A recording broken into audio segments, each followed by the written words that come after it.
Une fois la commémoration terminée, les Bleus vont pouvoir se reposer enfin. Bonsoir Axel May. Bonsoir. Repos oui, mais ce repos il sera de courte durée. Oui, leurs vacances seront courtes parce que les championnats nationaux vont vite reprendre.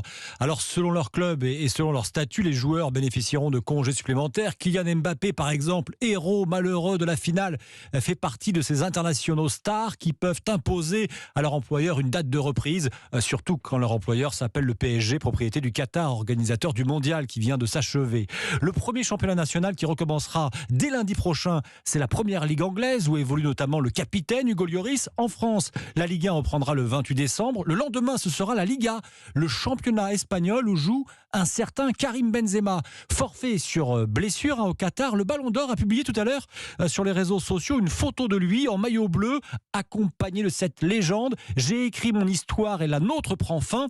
Faut-il comprendre qu'il annonce la fin de sa carrière? Sans doute, carrière internationale, sans doute, mais c'est surtout le moment choisi pour faire une telle annonce qui interpelle, alors même que les Bleus n'ont pas encore retrouvé le sol français. Et puis, je vous parle des joueurs, il y a aussi l'avenir de Didier Deschamps. Après 10 ans comme sélectionneur, il devrait annoncer en janvier s'il signe un nouveau contrat.